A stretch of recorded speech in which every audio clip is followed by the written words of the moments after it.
Monkey Mondays, where we only cover the facts. Review of the 1 year mark of missing Michael Vaughan. If we wish to create a lasting peace, we must begin with the children. Gandhi. Nestled in the picturesque landscape of Piatt County, Idaho, Fruitland is a serene city flanked by the meandering Snake and Piatt rivers. This quaint settlement is strategically located along U.S. Route 95 within the Treasure Valley of southwest Idaho, approximately 50 miles west of Boise. On the edge of the Oregon border, Fruitland is an integral part of the Ontario micropolitan area. However, the tranquil town finds itself thrust into the global spotlight during a warm summer evening in 2021, not for its horticulture bounty, but due to the perplexing disappearance of 5-year-old Michael Vaughan. Michael's zest for life and curious natures paint a vibrant portrait of a young boy enamored with exploration. His days are filled with joyous pursuits, from digging in the dirt and playing Minecraft with his family to stargazing and enjoying superhero movies like The Mandalorian, Spider-Man, and Batman. Michael loves monster trucks, Hot Wheels, Legos, and outdoor adventures, including trips to the park, camping, water parks, and amusement centers. His favorite activities also include reading books like Harold and the Purple Crayon, enjoying pizza and macaroni and cheese, and being a Seahawks fan. On July 27th, 2021, Brandineal, Michael's devoted mother, anticipates a day of work before a well-deserved break, leaving her children with their father, Tyler. She looks forward to reuniting with her family. Brandy calls home around 4 p.m. to check on her family during her lunch break, while Michael was engrossed in his Nintendo Switch. Michael, engrossed in his innocent pursuits, awaits his mother's return, unaware of the tragedy about to unfold. However, a call from Tyler around 7 p.m. shatters her sense of normalcy. That evening spirals into despair and anguish. Michael's disappearance, initially met with disbelief, soon launches a frantic search as the gravity of the situation dawns on his family and the community. As law enforcement and volunteers scour the neighborhood, CCTV footage reveals Michael's final moments, showing him knocking on doors in search of companionship before vanishing. In the wake of Michael's disappearance, Fruitland unites in grief. The community clings to hope, praying for his safe return amidst the darkness. Despite extensive search efforts and nearly 850 leads, Michael's whereabouts remain unknown. Amidst the uncertainty, Michael's family clings to hope, determined to reunite with their beloved son. In June of 2022, the community gathered to commemorate Michael's 6th birthday, a poignant reminder of their longing for his safe return. Please, please, bring Michael home, please. Michael's vibrant spirit and infectious enthusiasm continue to resonate within the community, serving as a beacon of hope. As the search for Michael Vaughan persists, authorities urge anyone with information to come forward. Contact the National Center of Missing and Exploited Children at 1-800-THE-LOST or the Fruitland Police Department at 208-642-6006. Michael Joseph Vaughan, born on June 24th, 2016 in Fruitland, Idaho, is a playful and energetic boy cherished by his family and community. His endearing nickname Monkey reflects his lively demeanor and love for exploration. On this evening of July 27th, 2021, as Brandy departs for work, Tyler watches over the children at their home on Southwest 9th Street. During this time, Michael reportedly ventures to a neighbor's home before returning, marking his last confirmed sighting. Despite exhaustive search efforts, including tracking dogs, no trace of Michael is found beyond a piece of farmland adjacent to his home. Controversially, an Amber Alert is not issued due to stringent Idaho state law criteria. As the investigation continues, Michael's family remains resolute in their belief that he will return home. Looking back at what was known as the 1 year mark of missing Michael Vaughan. 1 year without Michael, a family's nightmare, accounts unanswered questions. Summer of 2022 Heat in Fruitland, Idaho felt much the same as it did 1 year ago. The streets were quiet, the familiar hum of a small town evening settling in as the sun dips low. But for one family, time has not moved forward, not in the way it should. July 27th, 2022 marks 1 year since Michael Vaughan vanished without a trace. The front yard where he once played, where his laughter used to echo, now stands as a painful reminder of the moment everything changed. Posters with Michael's bright blue eyes and golden blonde hair still line the streets. His face is printed on flyers, billboard, and news headlines. But despite a year of searching, the question that haunted this town from the beginning remains the same. Where is Michael? A summer evening that changed everything. That fateful evening in July 2021 started like any other.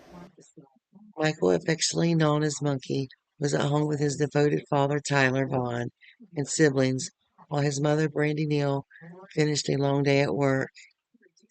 He played on his Nintendo Switch, unaware that within an hour, his world and the world of everyone who loved him would be turned upside down. Sometime between 6:40 p.m. and 7 p.m., Michael disappeared. Tyler, only momentarily stepped away, tending to his infant daughter, returned to the living room to find Michael gone. At first, panic hadn't set in. Perhaps Michael had slipped outside, eager for adventure, as he often was. But as the minutes ticked by, Tyler's frantic calls went unanswered. He searched the house, the yard, the street. Nothing. Michael had vanished. At 7:04 p.m., Tyler called Brandy at work. Then at 7:21, the call was made to 911. The Fruitland Police Department responded immediately. Neighbors joined in, scouring backyards, sheds, and fields. Flashlights cut through the darkness as search parties worked deep into the night. Michael was nowhere to be found. What was known by the 1 year mark? In the days and weeks that followed, hundreds of law enforcement officers, search dogs, helicopters, and drones combed through every possible location. They searched fields, irrigation ditches, Snake River, and even local landfills. But Michael left behind no trail, no clues. At first, authorities considered that Michael might have wandered away, but by November 2021, Fruitland Police Chief J.D. Huff publicly stated, "We now believe Michael was abducted." The shift in the investigation was devastating. The idea that Michael had simply gotten lost was painful, but the thought of someone taking him, that someone out there knew what happened, was almost unbearable. Key pieces of information emerged. A man walking near Southwest 9th Street in dark clothing and a white t-shirt was seen in the area, but his identity remained unknown. The Vaughn family was no longer a focus of the investigation, and the family fully cooperated with authorities. Long, thorough investigation. The family is not a focus of our investigation at this point. They are continuing to fully cooperate with us. Today, as members of this community, we continue to agonize with the family. By July 2022, the police had followed over 1,000 tips and conducted hundreds of interviews, but still no suspects had been publicly named. Michael's case stretched beyond Idaho. His name appeared in news reports across the country. His face shone on national television, and even the FBI joined the search. But despite a massive effort, there were no confirmed sightings of Michael. A mother's plea, a community's hope. For Brandineal and Tyler Vaughan, every day without their son is unbearable.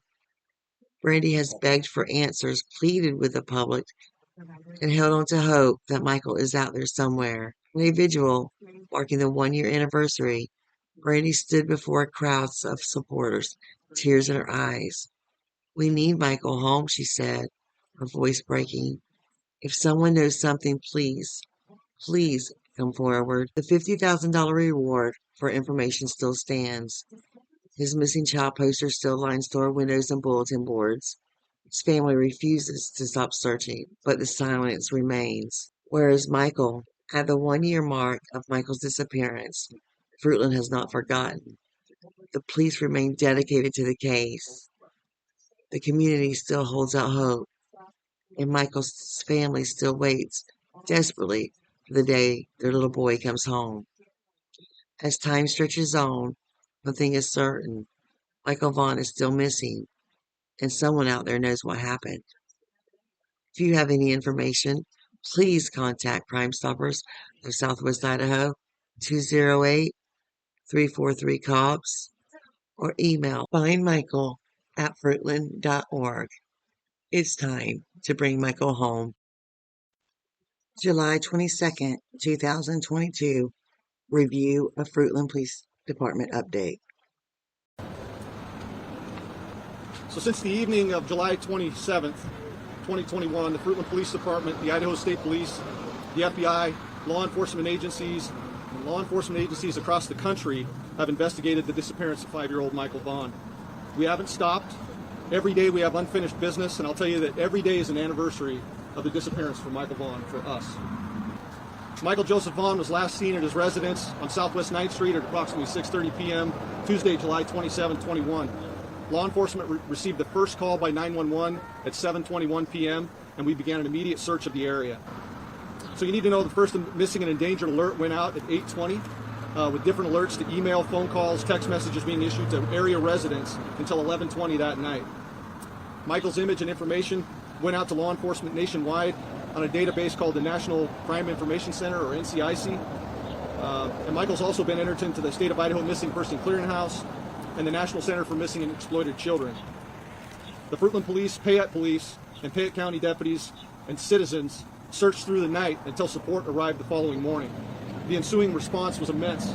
We had over 100 law enforcement officers from federal, state, and local agencies, including the FBI Child Abduction Rapid Deployment Team, along with trained search teams, converge on our small city of Fruitland. I would say that if we could have dammed the Snake River, we would have. So let's talk about since the disappearance of Michael. When I tell you our investigation has been intense and daily, I can assure you that it has been. Since the disappearance, detectives and investigators across the country have logged tens of thousands of man-hours to bring this case to conclusion. We've gathered an immense amount of data and continue to work through it with experts from several agencies. We've applied for and served over 27 search warrants. So in our efforts to develop a detailed timeline of events leading up to Michael's appearance, we've processed over 1,000 leads.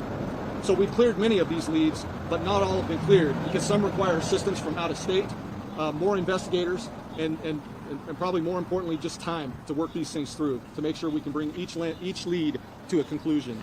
And we believe someone out there will ultimately provide us with some information that'll help us solve this case. It's important to note that as we continue to refine our timeline, we now believe that Michael disappeared in a smaller window of time, and that's probably between the time of 6:40 p.m. and 7 o'clock p.m. on the 27th. The man seen walking through the area of the splash pad of Crestview Park leading up to the time of Michael's disappearance, he's not come forward and he has not been identified. So the man's described as a white male adult, late 20s, early 30s. He was seen wearing black shorts, a white t-shirt with cut-off sleeves, dark colored shoes, and a hat. So I need to make it perfectly clear that he is not a suspect, but we need to talk to him so we can determine his whereabouts and see if he witnessed anything that would be helpful in this investigation. So I plan on releasing a photograph of that individual in my Facebook official posting later today, so you'll all have that. You need to understand that this is a multifaceted investigation, so many leads are working. We're working many leads at the same time. So some leads are temporarily abandoned as priority leads come in, and that's happened to us on multiple occasions. Once abandoned and we clear the priority leads, then we pick those things right back up and we're working on them again until we can work them to conclusion, right? It takes an intense effort and a lot of work to document all of the leads as they're coming in. And at the conclusion of this investigation, I'm hopeful we'll find the answers. It's important that our case is organized and very strong. We'll tell you. I'd like to introduce a new partnership today. It's called the Homeward Bound Program. The program was first started by Trooper Renee Padgett with the Washington State Patrol in 2005. She was working with the WSB Commercial Vehicle Division. Trooper Padgett worked with then Gordon Trucking with a vision that posters of missing children being displayed on sides of semi-trailers traveling around the country could bring much-needed awareness and possibly recovery. With the help of Tanea Parmenter with the Idaho State Police, we've been able to partner with the Homeward Bound program, which will carry Michael's information across the country on semi-trailers. As designed by Trooper Paget, this will expand the equipment of Michael's case on the interstates, highways, and roads of our country, which will bring new leads and potentially help us bring Michael home. We're hoping to have semi-trailers outfitted with Michael's information near the end of August and get those on the road. I would ask anyone with any information to continue to send tips to findmichael.org. If you are out of state and you have information that you think would help us bring Michael home, I'm encouraging you to contact your local law enforcement team. They will then get in touch with us and we can start working those leads as they come in. Please share what you have. You can also contact Crime Stoppers at 343-COPS. You can remain anonymous. The reward for the information leading to Michael's safe return has grown to $52,992. This fund has been maintained by the city of Fruitland. It's secure. This will remain in place until Michael comes home. I just ask that you continue to pray for Michael, for strength for his family, and the steadfast resolve for those who are working to bring him home. Thank you for standing firm with Michael's family and our continued law enforcement efforts. News Nation Live, 1 year missing, with Brandy and Tyler's first national interview. Welcome back. Tonight in our missing series, a renewed search for a 5-year-old boy named Michael Monkey Vaughan. We brought you his story for the first time last year, but tonight, the first national TV interview with both of Michael's parents and newly released photos of a man police say was nearby at the time of Michael's disappearance. Correspondent Marky Martin is joining us live. And Marky, you've been with this case for some time now. You traveled to Idaho last winter to speak with his mother, but now you've had the chance to speak to both of his parents. What can you tell us? Yeah, Natasha, so we heard from Michael's dad, Tyler, for the very first time this week. He was the parent who was actually at home at the time that Michael went missing. And today marks 1 year since that little boy, who is lovingly known as Monkey, walked out the door and never came home. We haven't stopped. Every day we have unfinished business, and I'll tell you that every day is an anniversary of the disappearance from Michael Vaughan. It's been 365 days, a year of searching with no answers. For the 5-year-old Fruitland boy whose 2021 disappearance garnered nationwide attention and support. Hi, what are you doing, bud? Last July, Michael Vaughan was at home with his dad and baby sister while mom was at work. Family says he walked out, searching for neighborhood kids to play with. He went to a neighbor's house. He went to another neighbor's house and another neighbor's house. Last winter, Michael's mom, Brandy, invited our News Nation team to their Idaho home, walking us through her son's last moments there. He would have come out of the garage. The front door is pretty hard to get out of, and you can hear that opening. At the time, his dad, Tyler, declined to speak with us. But this week, that changed. The couple sitting together for their first national TV interview. It doesn't feel like a year. It's been an eternity. Tyler, a lot of people curious why, if you were the one at home, why you haven't done a lot of talking with the media. What's your response to people who want to know that question? Because I was the one at home. I feel like because I was the responsible party. I don't like being in the public eye at all, and it's because I, to some extent blame myself. For most of the afternoon, Tyler says Michael played with his monster trucks and Nintendo Switch, and that around dinner time, he ordered a pizza and went down the hall to change the baby's diaper. When he came back out, Michael wasn't there. Searched the house, searched the backyard, went out in the front yard, jumped in the van, called Brandy. He says he raced around the neighborhood and was the one who called 911. The Fruitland Police, Payette Police, and Payette County deputies and citizens searched through the night until support arrived the following morning. In the last year, more than 3,000 acres and nearby river have been searched. No suspects have been named, but authorities say they have persons of interest.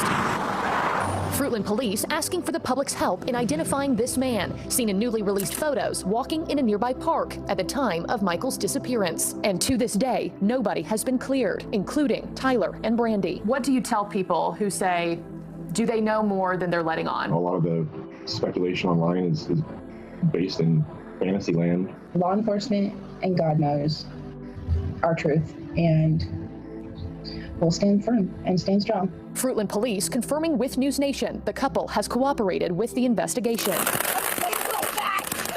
Today, Michael would be 6, his parents grieving another summer without him, a summer they say should be spent playing and camping as a family. Time for bed now. But I still want to look at some stars. He is pure joy, love, excitement, much excitement, energy, lots of energy.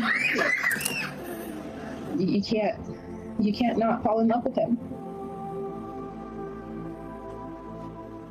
both Tyler and Brandy tell me they do believe that their son is out there alive. They still believe he's coming home. And Natasha, I asked both of them, what would justice look like in your eyes? Brandy's answer was if her son comes back alive and well, she could find it in her heart to forgive. Tyler said he just wants his child home. Legal punishment would take care of the rest. And I do also have to mention, to this day, Fruitland Police, they have declined to go on camera for an interview with our crew since day one. Natasha. Marky, I can't imagine what these last several months have been like for this family. Can I ask, do Michael's parents fear the case going cold at this point? What is being done to keep his name and face on people's radars? Yeah, it's a great question. And actually, they do not fear this case growing cold. They say there's new tips coming in all the time. They're actually excited about some new technology that's going to aid in some of the searches. And one of the biggest criticisms of this case has been Michael Vaughan never received an Amber Alert. His case did not fall under the criteria for the state of Idaho. It's outraged a lot of people. A lot of people think things could be different if that happened. But also last week, Fruitland Police announcing they've teamed up with the Homeward Bound program, which advocates for missing children. Starting in August, Natasha, there will be semi-trailers crisscrossing across the country with his name and face on them. Okay, well, that's good to hear. Meanwhile, speaking of new tips, what else have police said about that newly released photo of that man walking by the home around the time Michael went missing? Do we know anything about him? Yeah, so we actually don't know a lot. In that police press conference that was held last week, they said they'd be releasing those photos. They did a couple days later, and the police chief just saying, we know these are grainy. This is not a suspect or even a person of interest, but this person was walking near the splash pad area of a nearby park leading up to when Michael disappeared. So they said they just want to find this person, have him come forward to talk to him, see if he saw anything. Maybe he saw something he didn't even realize he was witnessing at the time. They just want this person to come forward. Natasha. All right, Marky Martin, we certainly appreciate it. And I know that family appreciates you keeping their boy top of mind as well. Thank you. And if you have any information, of course, on the disappearance of Michael Vaughan, please contact the Fruitland Police Department at the number or email address that you see on your screen. KTVB News review of Tyler and Brandy's interview. So you just got off the press conference. Can you tell me a little bit about how you're feeling about how it went and what type of information that they released and how the investigation is going in your perspective? There's a lot of stuff that they're working on that is new stuff that made me very hopeful that I'm not going to go into. But we both know that they're working tirelessly. So I always feel good when coming out of there. They work very hard. And when you say hopeful, can you kind of explain what that means to you with these new leads, but what they're looking into? We both tried to stay hopeful through the whole thing, but the things that they're working on make me hopeful that we'll have answers eventually, and he'll come home. He's coming home, and they're not going to give up. Ghost, and what I can say is that they're doing everything they possibly can. Everything they possibly can to find Michael. I think they're doing everything they can to find Michael. We are working with law enforcement, 100%. Back in December, you told me that you believe Michael was taken. Do you still feel that same way today? And has there been new developments or anything that's made you feel more strongly about that? Yes, sir. Wholeheartedly. Wholeheartedly. And we're going to find him. And whoever decided that they could take Michael, they need, or has information, they need to come forward. Tyler, can you walk us through just that night? You were home with the kids. Can you just walk us through everything that happened last July? Went back to change bug. Michael was playing on his Switch. She was sleeping, so it took a minute for me to rouse her, and then I changed a diaper and ordered pizza. Probably took me, 15 minutes maybe, and came back out and went outside to smoke, and Monkey wasn't outside, so I figured he was inside with his brother, wasn't inside, and then I started to freak out, and it's all kind of a blur from there, just running all over the neighborhood. What time was that? I ordered the pizza at 6:40. I really couldn't tell you any other time to stand behind besides that with 100% certainty. I don't even know if that's when I entered the order or when I finished the order or what. The receipt said 6:40. And were you in the house when you ordered, or were you outside? No, I was in the back bedroom with Doug. And following, I mean, when you realized that you didn't know where Michael was, I mean, what did you do then? Did you knock on neighbors' doors? I came outside and I looked down the street and I hopped in the car and called Brandy and drove to the splash pad and then all over the neighborhood, walking, running, driving. Like I couldn't tell you where. I mean, I didn't leave the neighborhood. But Is he like to you? he's my best little buddy. We do, comic books, monster trucks.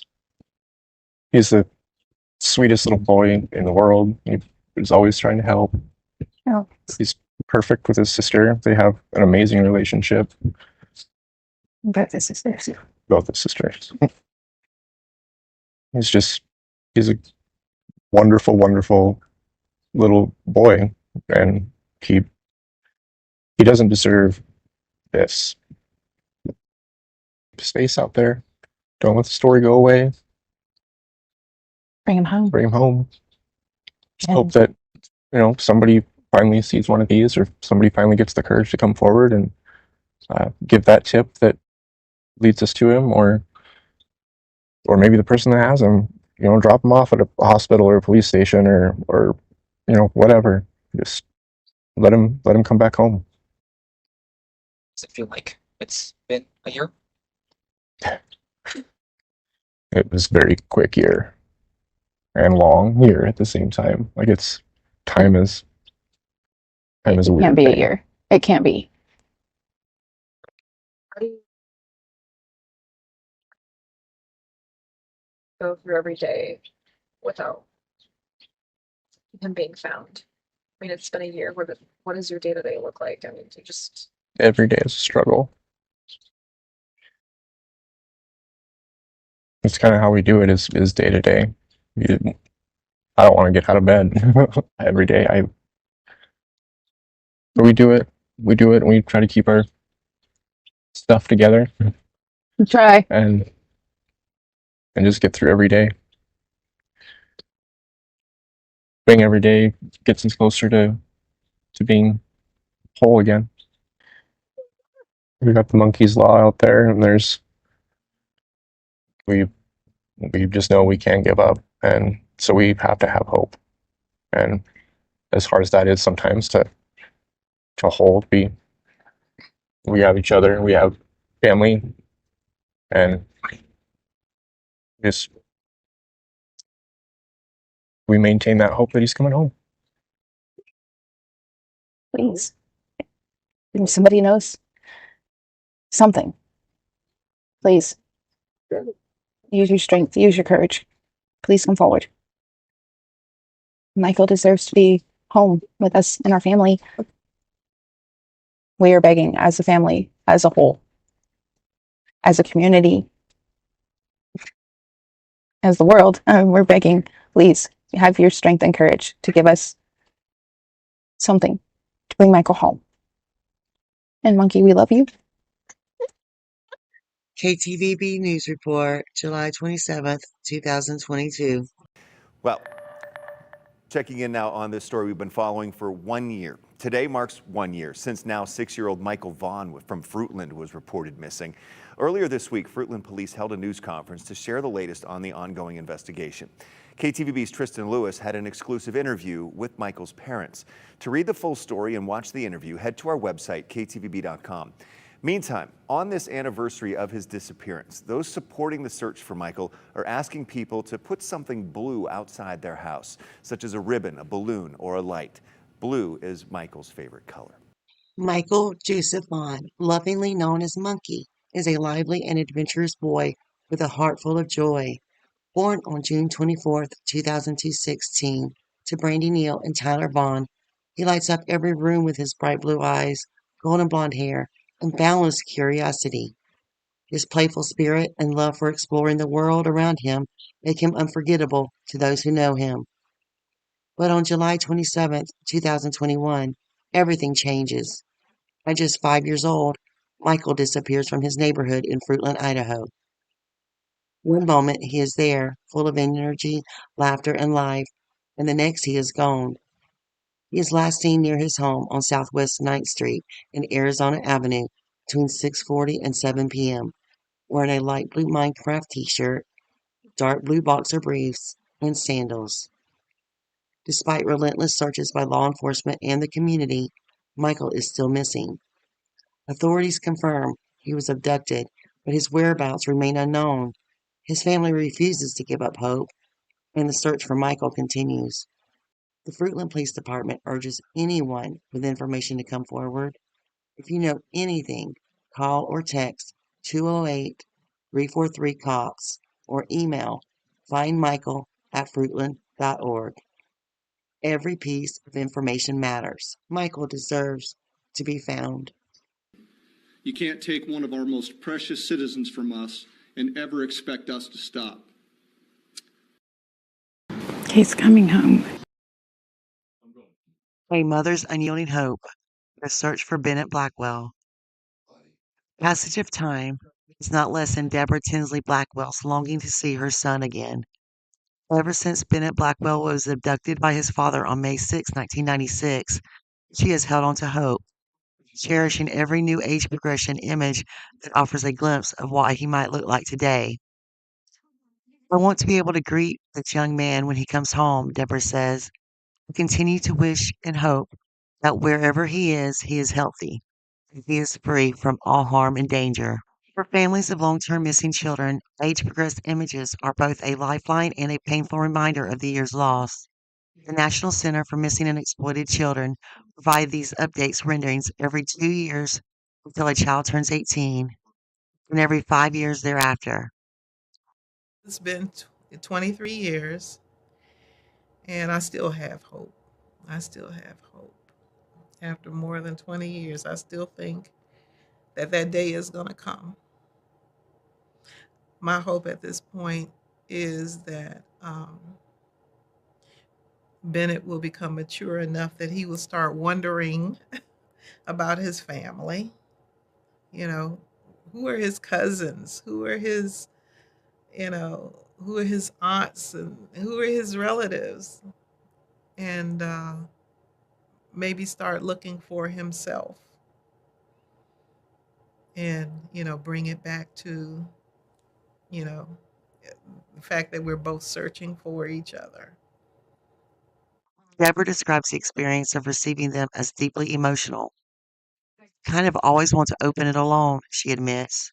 You kind of get stuck in time. I still see that 3-year-old little face. Because Bennett was only 3 years old when he was taken, Deborah fears he may not even realize he was abducted. She hopes that one day questions will arise, questions about his birth certificate, his missing relatives, or even a childhood song he somehow knows but cannot explain. Before he disappeared, Deborah says her husband, Reuben Bennett Blackwell Sr., displayed alarming behavior, extreme mood swings, fits of rage, even knocking over their son's fish tank. Concerned for their safety, she took legal action to have him temporarily removed from their home in Clinton, Maryland. But after he was served with papers, he took Bennett, drove away, and never returned. Initially, he remained in contact with relatives, hinting at self-harm and suggesting he might take Bennett's life as well. Then he vanished without a trace. Now, nearly 28 years later, Deborah is still waiting for answers. If you have any information about Bennett Blackwell or his father, please call 1-800-THE-LOST, 1-800-843-5678. Hope is why we're here.